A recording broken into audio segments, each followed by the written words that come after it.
harnais short, qui est bien indiqué pour un chien justement qui a un fort poitrail et quelquefois une forte tête, puisque ces harnais-là ont un cou plus grand.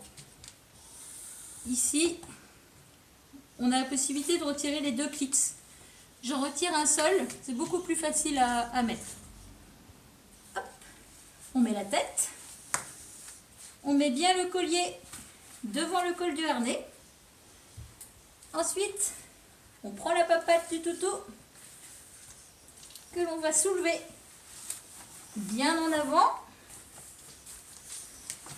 et on prend la deuxième partie en dessous du chien. Ici, on va refermer le clip. Au niveau du réglage, il faut pouvoir passer une main au niveau du col. Il ne faut surtout pas que ça gêne ici sous les pattes. Il ne faut surtout pas que ça coupe la patte, que ça arrive trop court. Là, il n'y a pas de souci. Et il faut que ce soit assez serré pour pas que ça tourne, mais il ne faut pas que ça gêne le chien, qu'il se sente comprimé. Si le chien est bien dans son harnais, vous allez pouvoir courir sans souci où vous promenez. Ce qui est sympathique, c'est que ce harnais-là, si vous êtes à côté du chien avec la laisse, ce harnais-là, même s'il se soulève, ne se retirera jamais. Voilà. Pour le retirer, cette fois-ci, pour le retirer, souvent, je retire les deux clips. Un, le deuxième. Comme ça, il n'y a plus que le col.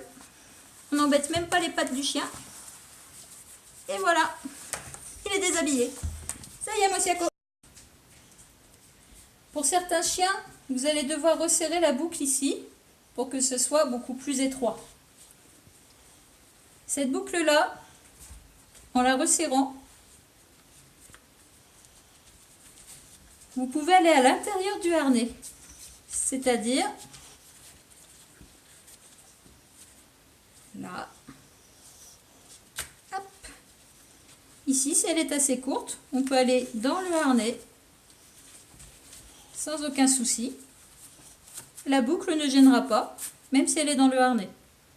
Ce qui vous permet de raccourcir beaucoup au niveau du poitrail. Ensuite, vous faites attention que ce soit bien équilibré des deux côtés.